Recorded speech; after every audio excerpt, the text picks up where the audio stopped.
right, thank you for staying with Daybreak. The conversation begins right now. We'd like to hear your views on every single topic that we're going to touch on at Trevor Mbiji at Citizen TV Kenya. Use the hashtag Daybreak. Let me introduce my guest one more time, beginning from my immediate left, Professor Tom Ojienda, Senior Counsel. Thank you so much for making time. And Kevin Osido, Executive Director, County Governance Watch, is also here. Asante sana for making time. And Dennis Ntumbi, Governance and Policy Expert. Asante sana for making time Thank as you well. so much, Trevor. Let's start off with the dailies and start off with the standard here. This is my legacy that the president says. But before we get into the details of that, Kevin, I'll start with you. What did you make of the Madaraka Day speech by the president? He's the only one who spoke, apart from Sierra Leone President Julius B. Or quite venomish in my view. The president seemed a little bit disturbed by probably some external factors. I thought the speech was elaborate in terms of presenting his legacy, sharing with the world, particularly Kenyans, what he's been able to achieve. But the tone and the kind of energy that the president was using, I thought probably was not what Kenyans probably deserved for a day like this. Because looking at, of course, snubbing his deputy, it was his function. And historically, we've seen, of course, the role that the deputy president plays when it comes to national functions. And I believe that even as the president is leaving office, this is going to be a continuous conversation, especially given the relationships between the president and his deputy. And lastly, I liked his recommendations for the next regime, particularly the conversations around corruption and the war on graft in this country, which is largely what I think that the Jubilee administration probably did not do quite well. In terms of strengthening institutions and helping Kenyans understand their role and place in fighting corruption. But largely, the president did well to present his scorecard, and I think that it was quite elaborate. Dennis, what did you think of the speech? Trevor, thank you for inviting me here. I think what concerned me was normally the disposition that the president held. Very concerning indeed, and I think he seemed very upset for some reason. At some point he was actually shouting, and it concerned me because an event like this ought to be where the president needs to be very presidential and symbolic, but it worries me because for him to manage transition with that kind of anger or that kind of disposition is a bit worrying and a bit concerning. And I think he turned a national event that is extremely critical in a place for us that is not only monument-based, but memorial-based at the end of the day, to draw attention to himself rather than charge the country forward and allow Kenyans to take an honest audit of where the country has come from and where the country ought to be. I thought that this was a place that he was supposed to, manage transition and give hope to a nation that is struggling a lot. And I pray that the president will get to a place where he forgives and a place where he basically mops up support to where Kenya ought to be going forward. And I would urge him just to calm down and to really take it easy, because going into a very contested election, whereby he stood also there as a chairman of Azimio, the country now, in terms of its fragility, actually moved into a more delicate posture. And it's dangerous in itself, because sort of we are all wondering, what is the president going to do next? What is he going to say next? You know, in this country, we are walking on eggshells. We are, we wake up in the morning and we wait for what the president will do or what the president will say. You understand? He's like a ticking bomb. Consistently, we don't know which direction he will take. And I think, honestly, he needs to be a technocrat and calm down and watch the nation transition. Yeah. You understand? And, unfortunately, his guest was more presidential than the host. And I felt so, frankly speaking, and everybody who came in there said, we're hungry, we feel desolate. And they were coming in there for hope. But he lectured the nation, one after another, the longest speech that we've ever seen. And I remember he asked for a glass of water. But we are pleading with him. that it doesn't matter who's going to be the president of this country. He is one of the greatest symbols now that can hold a country that is split together. Prof, what did you make of this speech? And then he thinks the president was angry and was lecturing Kenyans. I think, Trevor, Dennis is reading too much into the president's speech, his posture and mien. I think it's, what I would say, too much ado about nothing. The president was simply setting out his legacy. Let me just go back to 1963. Madaraka Day is a celebration of independence. It's a celebration of when the indigenous people there, we had an autochthonous government in place, blacks taking over from the white rulers. And so it is historic that it is a day that is celebrated to mark an important step in power and in the struggles that we've had as a country. I think His Excellency Uhuru Kenyatta, in celebrating his last Madaraka Day, had the opportunity to set out what he has achieved in the last 5 years. And you see, this is second term. He's done the initial 5 years and the second 5 years. And I think for him, this second phase of his service as president has been marked by several events. And I think he just took an opportunity to highlight what he has achieved in terms of infrastructure, in terms of education, in terms of what he's done in the health sector. And I think we should just read to that extent. I think the clarity of speech with which the president delivered his message should not be confused for anger. I think it was simply, he wanted to be clear to Kenyans about what he has done, and that is why he was clear. And I think the visiting Sierra Leonean president, and of course Sierra Leone shares a lot in terms of history with this country. I think that he did not want to turn yesterday's occasion to a political rally or to political showmanship. Trevor, I attended the annual breakfast meeting at Safari Park, and that was on the 26th of this month, last week. And I remember last month. I remember the deputy president in that occasion was given just 10 minutes to address the crowd, 5 minutes. But within those 5 minutes, His Excellency William Ruto stole the show. He did not just steal the show by speech and by reading the riot act to the president. I remember he told the president that as he goes into retirement, he should enjoy a quiet retirement. I think the president was simply avoiding the deputy president having the last word. Because remember, the deputy president is running for president.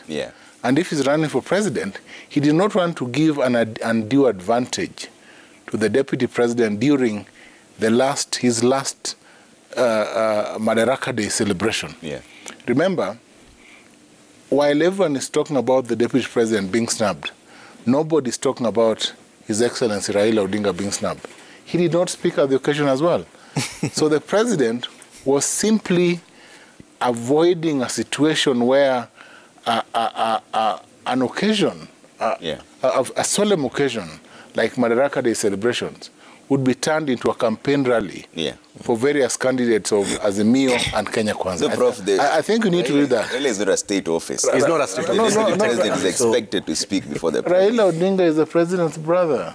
He has held his hand in governance during the second term. And obviously, whenever in this occasion, and by the way, Trevor, whenever the president is in these public occasions, he will always allow Raila Odinga to speak and His Excellency Deputy President Ruto to speak. But protocol does not demand that he speaks. That is at his discretion. But protocol demands that the deputy president speak. I think it is what I think we are reading too much into protocol. Protocol, of course, can be secured by practice, but also by written norms.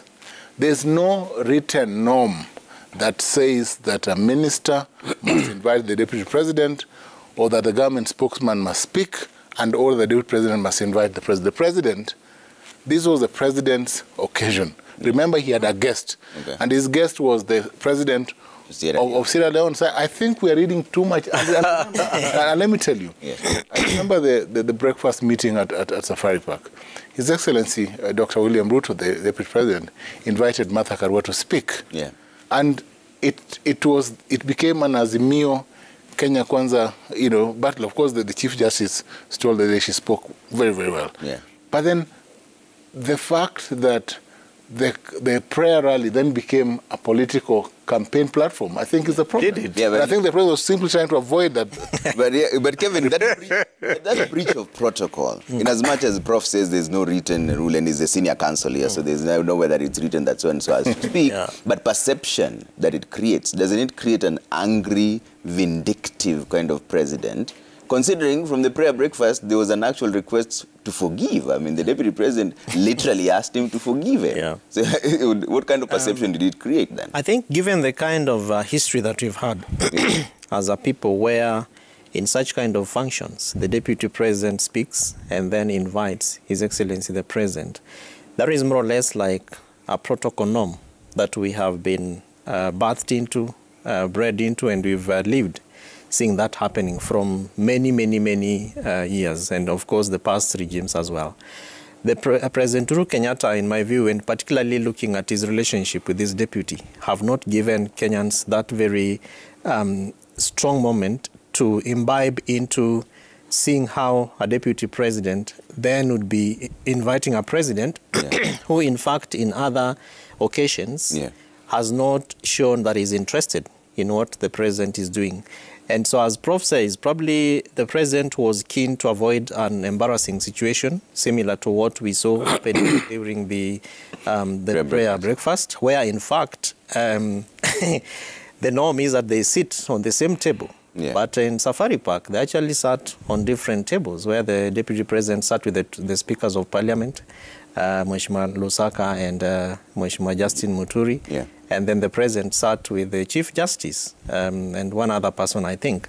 And so looking at this, really, in my view, it more or less begins to present a position or a scenario where this bromance that we saw from 2013 moving into 2017 between President Uhuru Kenyatta and his deputy, Mheshimiwa William Ruto, then, of course, is a split. When it got to the protocol, like it happened yesterday, I honestly did not expect that it would happen. But from how the president walked into the stage, where actually the deputy president was waiting for him to receive him. And we saw him receiving the president of Sierra Leone, and they walked in. So probably Intel already indicated that I don't think your boss is going to show up where you are. So the best thing you can do is just walk to the stage. And look at the first lady. She actually walked past the deputy president without even looking at this gentleman and the wife. She made a slight nod. And moved in. They all bowed down. Okay, COVID time, Trevor, but went and shook hands with the visiting couple, Yeah. So I think for me, it looked like, and remember before that, there was already a cabinet breakfast meeting at State House, where probably the deputy president again was not there. Was not there. Manuel Dalam said that he wasn't invited, so he said she's. There was no invite. But you can't crash. And those are the issues, because for such a function, why wasn't there an invite for the deputy president, who is also a member of the cabinet? And remember that in past cabinet meetings, the DP has been missing.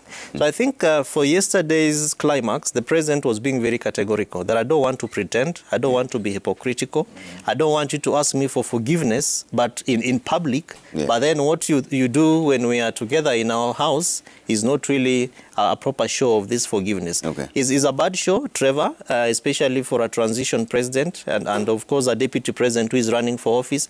What would happen in the event that if the people of Kenya elect Dr. William Ruto to be the president, how would their relationship with his predecessor really look like. Yeah. I don't think it paints a very proper picture, and the two of them, from the spirit of 2013, need to take some steps back and ask themselves, where did the rain start beating them? And then consider a proper reconciliation. If they need a mediator, I think Kenya has some very good people, including Trevor. Dennis, was that a breach of protocol? How significant was it, in your view? Or flogging a dead horse here? You know, nothing to worry about? Council knows that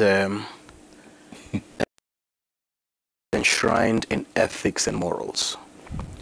And technically, it's not easy to legislate manners. True. And, give a step-by-step of how the president should seem, how he should walk, that he needs to greet people. And then there's also our African mannerisms. Yeah. When I walked into this room, I had to make sure that I said hello to you. I have said hello to everybody from the gate. If I snubbed everyone, they would have been wondering, where did this man sleep? You understand? Yeah. Because it is an African of us to consistently, even in the public spaces, and then we have an unwritten rule in Kenya whereby even if the landlord has violated you consistently and you're sleeping in the cold, if you ask a Kenyan, how are you doing? A Kenyan will tell you, niko sawa. You understand? So there are some unwritten rules that are prescriptive of how we conduct our businesses and our governments and our government. Thereabout. And I think, sincerely speaking, we didn't see them in a place that is a memorial to us as Kenyans. And we need to stop saying that it was an Uhuru Kenyatta event. It was not his birthday. You understand? And whatever he raised there wasn't monuments to celebrate him. Kenya is greater. Politicians are transient. We no longer raise monuments of people. We don't even put them in our monies anymore. Because we have enshrined some ethics that says this nation is greater than any man. But we appreciate the place of man in making this nation great. And we appreciate his gains. But sincerely speaking, the president is escalating tensions in this country. And I wrote a piece, an opinion piece on the Star. And I said that the president must be very careful not to violate Article 10.2 of our Constitution that is prescriptive of the mannerisms of how we need to conduct affairs in the nation. It doesn't matter how upset I am with you, Trevor.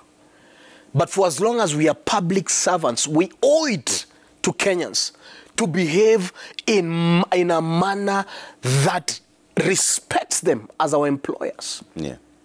If I go to my house and my house girl is fighting with a gardener, well, I don't have a gardener. You know, I'm not privileged yet. But I will have to de-escalate them. I'll have to tell them, no, this is not the way I want you to behave here. We have to support unity. And we have to support love in this country. Because our goals must be one. We must be united towards that. And I think sincerely yesterday, and many Kenyans like me are feeling pissed.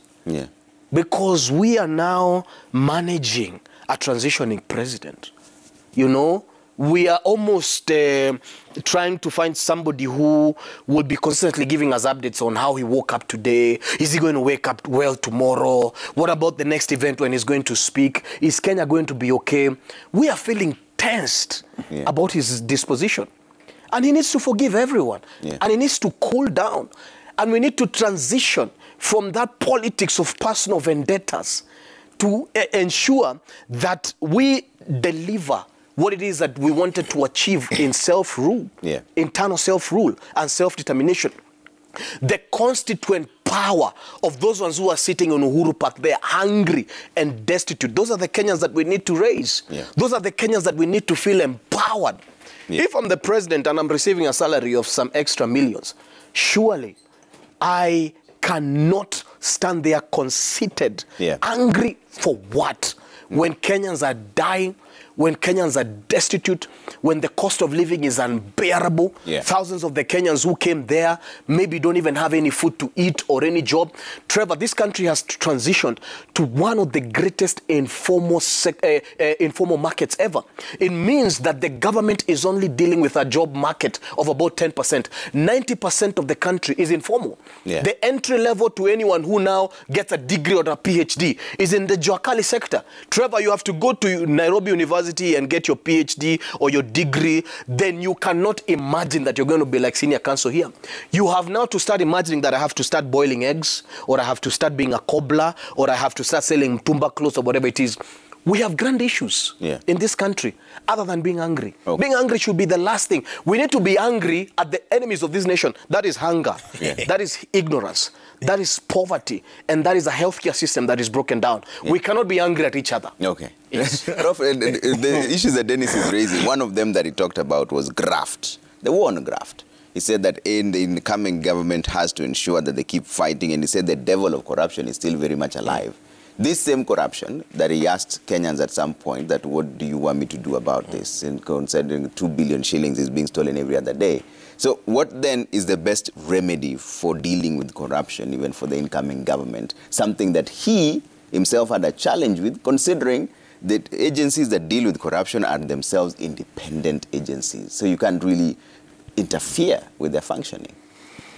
I think the fight, any meaningful system of governance and any credible government in power must ensure that corruption is brought to near zero. And I think the constant fight against corruption is not just an effort that must be made in Kenya or in the region, but internationally. Every country struggles with the fight against corruption in different forms, because corruption in every country takes different forms. In Kenya, we are lucky that we have institutions. There are some countries, developed countries, that do not have formal institutions for fighting corruption, but have recovery agencies, similar to what we have in Kenya, the Asset Recovery Agency under Pokamla, that has a framework that identifies illegally secured or obtained wealth and can pursue that wealth, either directly or indirectly. Others use the police to pursue those violations or corrupt acts. Now, the president signaled and indicated that this fight is key and must inform the people as they elect the next leaders in office. I think that's what he referred to.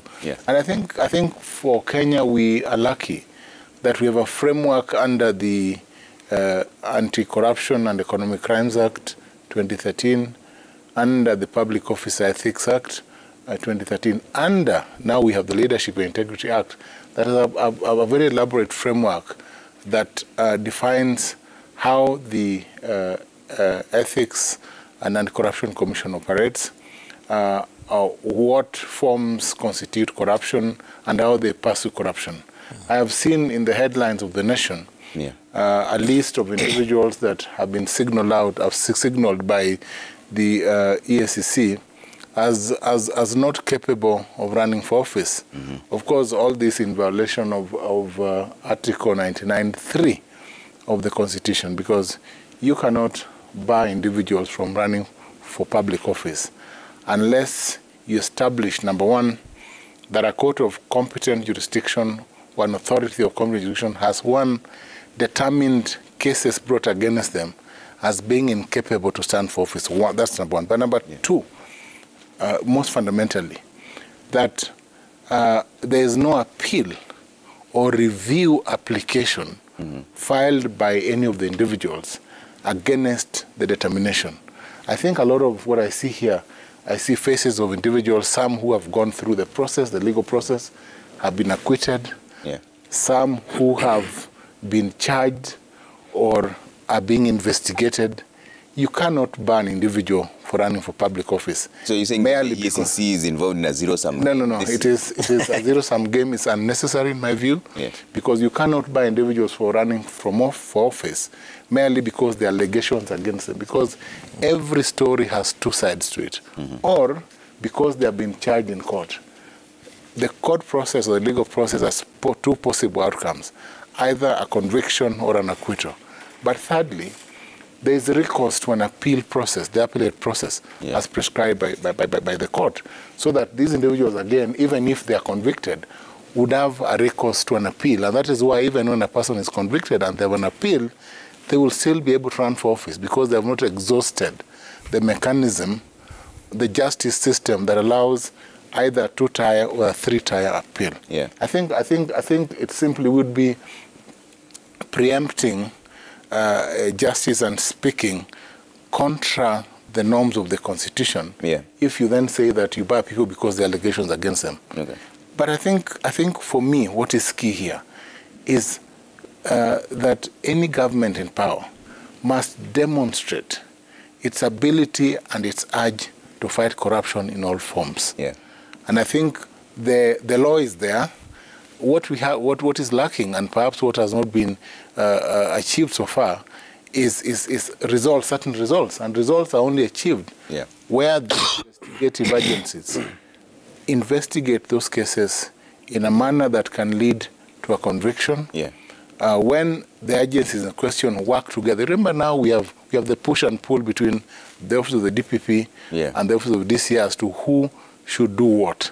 And I think those are things that should be ironed out so that we are able to have a system where investigations are not only predictable, but are done in good faith, are done in a manner that is depoliticized, and that is intended to achieve a result, fairly done, with a view to ensuring that there's a result. And investigations, in my view, Trevor, must take time and must have credible evidence that if you present to court, there will be an outcome. But, when you rush cases to court and you have all these cases going on, then you end up in a situation where you are simply running a rat race back and forth, and there will obviously be acquittals. And I'll come to you so that you clarify to us between the two of them who has a solid point as a senior counsel. But, Kevin, how do you deal with graft in a nation where sometimes there are people who say that the war on graft in itself has been weaponized? It comes back to what senior counsel was also saying, that people are dragged to the police cells and then they're taken to court and nothing comes out from there.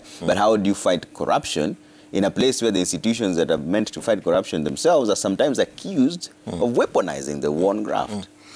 The first thing, Trevor, that we have to do as a people is to depoliticize these institutions.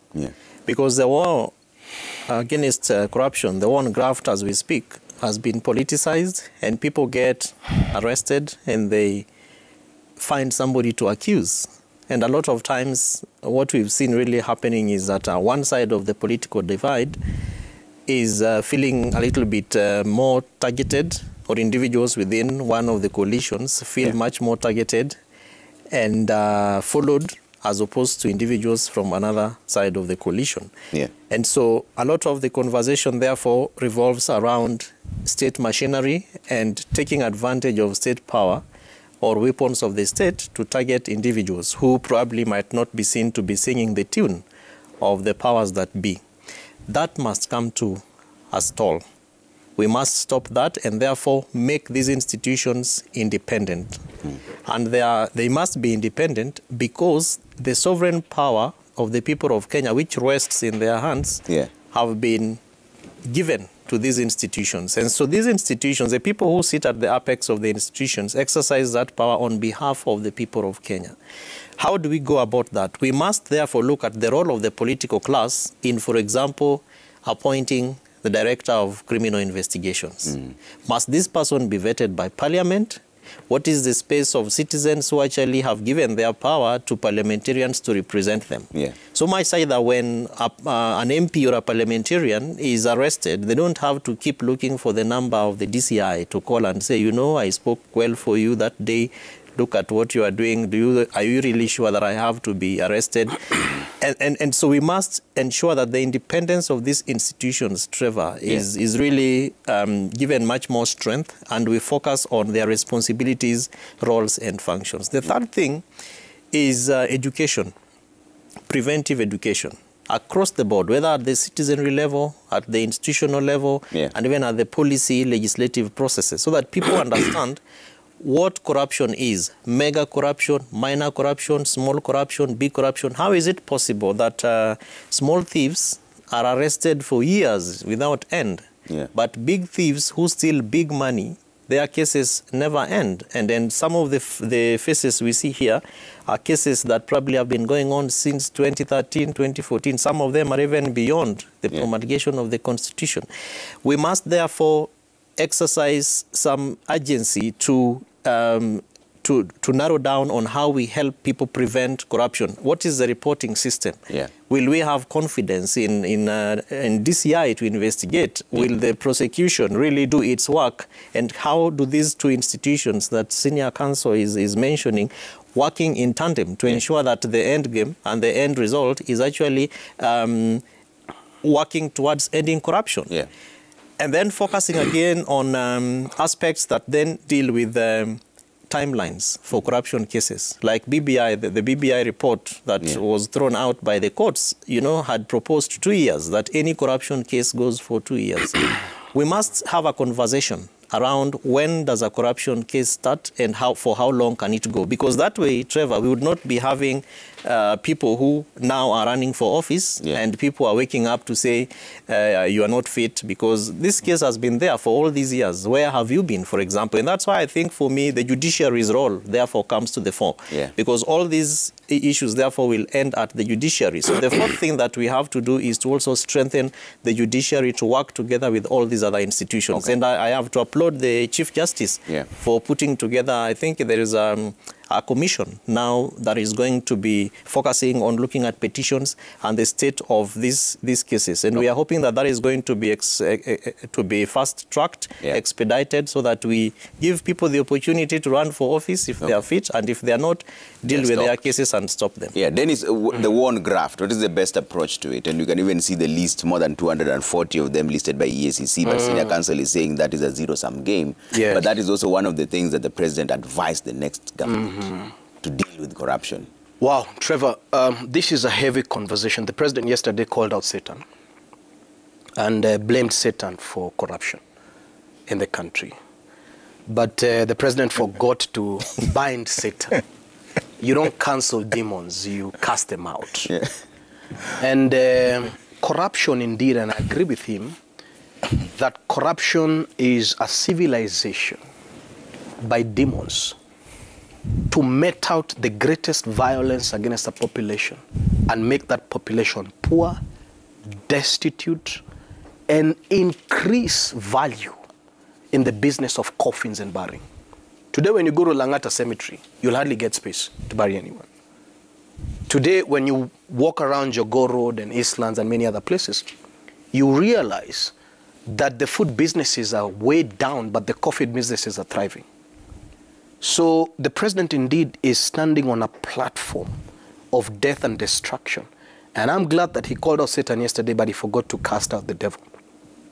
And he forgot that he stands as an authority that is supposed to shine the light upon this nation and ensure that that infrastructure of corruption and that doctrine of corruption, that violence that has been meted against Kenyans for so long. You remember during COVID days, Mutahi Kagwe stood there announcing burials every single day when KEMSA was ripping Kenyans left, right, and center. The president has stood helpless against Satan, and he confessed that we are bleeding 2 billion a day, 700 billion a year. So indeed, are we going to say that this nation is a captive of hell? We have to refuse that. My colleagues here have espoused the fact that this war against graft has been weaponized. And indeed, they've spoken at great length about the gaps and the misses within the criminal justice system. But that is usually the last recourse. When a criminal is brought to you, it means that all other gaps to stop any kind of bleeding have lapsed. It means that we don't have a way to check if we're electing thieves or not. It means that the society has fainted. They have no strength. How can a poor man fight the strength of corruption? You know, at the end of the day, how can a Kenyan who hasn't eaten for days, you understand, rise every morning to fight corruption? You understand? The other day I met a lady who was selling ice cream in town, and she told me, I'm trying to find ice cream. I've bought 3 boxes. Kanjo have come and taken all boxes, and they have had to charge me 3,000 shillings, and I was only going to make 1,500. So I have taken the school fees that I was supposed to pay, and then, you know, the criminalization of business. You can't do business in this country peacefully. Corruption is going to wait upon you, Trevor, in every juncture, including in marriage and in family. There is no other place that you're safe from corruption. It means that we really have to cast out this Satan that the president spoke about. And before he leaves office, we want to see a certain, a certain violence that comes from him against this monster that is ravaging this country left, right, center. Today, it doesn't matter what job group you are. It doesn't matter whether you're the rich or the middle class or the very poor. You will struggle to a certain measure because the cost of living does not also spare the rich. You understand? Yeah. If it's ravaging the poor, it is definitely then hurting the rich. But then how do we strengthen Article 1 of the Constitution? How do we give strength to constituent power, which is the very basics of how we attain self-rule? Yeah. How do I give power to that family that lost children out of raiders in Pokot and in Baringo and in other, countries, when they sit on TV and they see a strong military infrastructure and warfare, yet they can't live in their homes? What do I tell and how do I strengthen a father who cannot access this healthcare that the president was talking about? So we are living in a nation where political promises are not touching base, because in between political promises and the health and the prosperity of the people, there's Satan who is standing there, happy and clapping, and maybe also was a part to that meeting yesterday, because there was a lot of division and a lot of hatred. So we have to fight this war, and this war is not only for institutions. Institutions have collapsed. Maybe Satan is the chairman of many of these institutions. When you look at this year, they wake up in the morning to fight the ODPP. You understand? Wondering which other politicians do we have today? Maybe trying to get a phone call from State House or whatever it is. But Trevor, if we don't fight this Satan, this nation, nobody will remain. And I can tell you the truth.